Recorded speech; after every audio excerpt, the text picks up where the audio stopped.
Assalamualaikum warahmatullahi wabarakatuh. Halo semua, kembali lagi nih sama kita. Di sini kita akan menjelaskan materi mengenai hakikat dasar dan rasionalisasi filsafat pendidikan.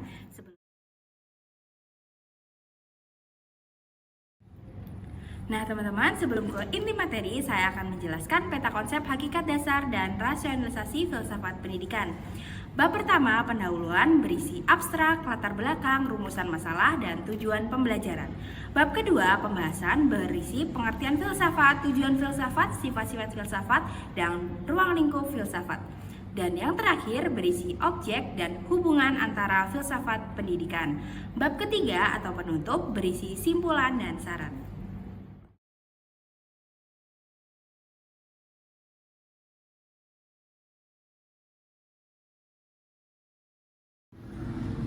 Selanjutnya ada abstrak. Filsafat pendidikan merupakan dasar konseptual yang memadukan arah, tujuan, dan nilai dalam proses pendidikan. Ia tidak hanya menekankan transfer ilmu, tetapi juga pembentukan manusia seutuhnya melalui pengembangan intelektual, moral, sosial, dan spiritual. Bersifat normatis, kritis, sistematis, dan praktis. Filsafat pendidikan tetap relevan di era digital karena menekankan pentingnya penguasaan teknologi yang sejalan dengan pembentukan karakter, etika, dan tanggung jawab sosial. Selanjutnya, latar belakang. Pada masa Yunani kuno, filsafat merupakan cara hidup yang menyeluruh dan menjadi pedoman dalam berbagai aspek kehidupan seperti etika, politik, dan pendidikan. Tokoh-tokoh seperti Socrates, Plato, dan Aristoteles menekankan pentingnya refleksi kritis untuk mencari kebenaran dan membentuk karakter.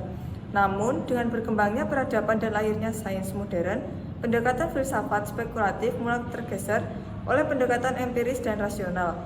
Ilmu pengetahuan dan teknologi membawa perubahan besar dalam cara manusia memahami dunia dan dirinya. Setiap kemajuan peradaban mempengaruhi pola pikir dan sistem nilai masyarakat, sehingga manusia perlu terus meninjau ulang pandangannya tentang kebenaran, nilai, dan tujuan hidup. Rumusan masalah. Yang pertama, apa pengertian filsafat pendidikan? Yang kedua, apa saja tujuan filsafat pendidikan?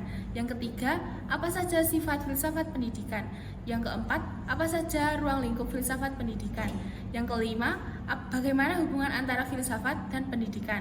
Yang keenam, bagaimana objek filsafat dan pendidikan? Tujuan pembelajaran. Yang pertama, dapat mengetahui pengertian filsafat pendidikan. Yang kedua, dapat mengetahui tujuan filsafat pendidikan. Yang ketiga, dapat mengetahui sifat filsafat pendidikan. Yang keempat, dapat mengetahui ruang lingkup filsafat pendidikan. Yang kelima, dapat mengetahui hubungan antara filsafat dan pendidikan.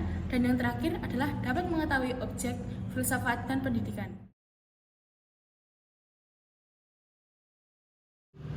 Pengertian filsafat. Menurut M.S. Ritaudin tahun 2015, filsafat adalah kajian tentang ketuhanan, alam semesta, dan manusia secara mendalam, kritis, serta menyeluruh untuk menentukan hakikat kebenaran. Selanjutnya, menurut M. Mulyati tahun 2019, filsafat merupakan cinta kebijaksanaan, yaitu upaya mendalami kebenaran melalui berpikir reflektif dan kritis, sebagaimana dirumuskan oleh filsuf klasik hingga modern. Sehingga dapat disimpulkan, filsafat sebagai usaha manusia dalam mencari kebenaran dan kebijaksanaan secara kritis, mendalam, dan menyeluruh yang mencakup aspek ketuhanan, alam semesta, serta manusia. Dengan kata lain, filsafat adalah jalan berpikir reflektif untuk memahami hakikat kehidupan. Pengertian filsafat pendidikan menurut para ahli. Yang pertama, Fitratunisa dan Prasetyawati tahun 2023. Filsafat pendidikan adalah induk ilmu pengetahuan yang membahas masalah pendidikan. Kedua, Setiabudi dan kawan-kawan tahun 2024. Filsafat pendidikan menggabungkan aspek filsafat dan pendidikan untuk membentuk karakter, etika, dan kemanusiaan. Yang ketiga, Hasmar dan Ismail tahun 2024. Filsafat pendidikan adalah fondasi pendidikan yang mengarahkan tujuan, arti, dan metode pendidikan. Dapat disimpulkan bahwa filsafat pendidikan dapat dipahami sebagai dasar atau induk ilmu pendidikan yang tidak hanya membahas persoalan fundamental tentang hakikat pendidikan, tetapi juga memberi arahan, tujuan, arti, serta metode dalam proses pendidikan. Lebih lanjut, filsafat pendidikan berperan dalam membentuk karakter, etika, dan nilai kemanusiaan, sehingga pendidikan tidak hanya bersifat intelektual tetapi juga menyentuh dimensi moral dan sosial. Selanjutnya ada tujuan filsafat pendidikan menurut para ahli. Yang pertama, Ki Hajar Dewantara. Tujuan filsafat pendidikan adalah menuntut segala kekuatan kodrat yang pada anak, agar mereka dapat mencapai keselamatan dan kebahagiaan setinggi-tingginya, baik sebagai individu maupun anggota masyarakat. Selanjutnya yang kedua ada Setiabudi et al. 2024. Tujuan filsafat pendidikan adalah menanamkan nilai-nilai iman dalam diri peserta didik, mencakup kebenaran, kebebasan, keadilan, keindahan, dan kemanusiaan. Selanjutnya ada Mutamainah dan Ismail 2025. Tujuan filsafat pendidikan di abad 21 adalah mempersiapkan peserta didik yang kreatif, kritis, kolaboratif, komunikatif, serta memiliki moralitas yang spiritual yang kuat. Sehingga dapat disimpulkan, tujuan filsafat pendidikan adalah membentuk manusia seutuhnya dengan mengembangkan potensi secara optimal demi kebahagiaan pribadi dan kehidupan sosial, dengan menanamkan nilai-nilai universal seperti kebenaran, keadilan, kebebasan, keindahan, dan kemanusiaan sebagai dasar moral. Pendidikan juga diarahkan untuk membentuk generasi yang kreatif, kritis, kolaboratif, komunikatif, serta memiliki moral dan spiritual yang kuat, sehingga tidak hanya mengembangkan intelektual, tetapi juga karakter dan kesiapan menghadapi dinamika kehidupan modern.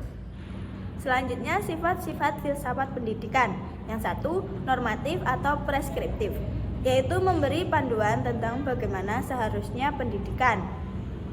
Yang kedua, kritis dan analitik, yaitu menguji asumsi, konsistensi, argumen, dan dasar rasional kebijakan pendidikan. Yang ketiga, spekulatif atau normatif teoritik, yaitu melakukan penalaran konseptual tentang hakikat manusia, pengetahuan, dan masyarakat yang mendasari pilihan pendidikan. Yang keempat, sistematik, yaitu menyusun pemikiran secara runtut seperti konsep, landasan, tujuan, metode, dan implikasi pendidikan, berguna untuk menyusun kerangka teori makalah.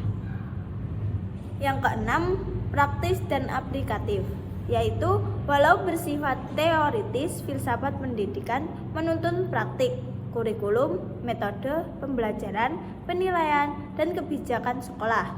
Yang keenam, holistik, memandang pendidikan sebagai keseluruhan, bukan sekedar transfer pengetahuan. Yang ketujuh, kontekstual dan normatif berbasis budaya. Dalam konteks Indonesia, filsafat pendidikan juga merujuk pada nilai bangsa sehingga memiliki dimensi kebangsaan. Yang ke-8, reflektif dan evaluatif, yaitu selalu mengevaluasi tujuan pendidikan terhadap perubahan sosial, teknologi, dan kebutuhan generasi. Nah, selanjutnya saya akan menjelaskan ruang lingkup filsafat pendidikan.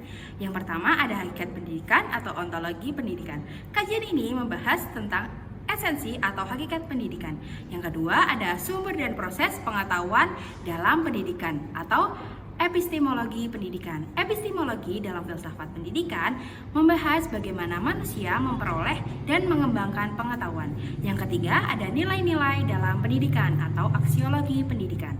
Aksiologi berkaitan dengan nilai-nilai yang harus diajarkan dalam pendidikan, termasuk etika dan estetika. Yang keempat ada logika dalam pendidikan. Pemikiran rasional dan kritis dalam pendidikan. Kajian ini membahas bagaimana logika dan cara berpikir rasional dapat diterapkan dalam dunia pendidikan.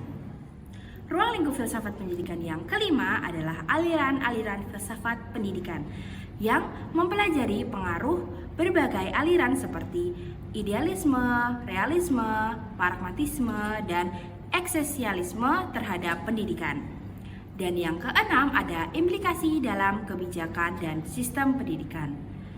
Mempelajari penerapan prinsip filsafat pendidikan dengan kebijakan, kurikulum, dan hubungan pendidikan dengan masyarakat.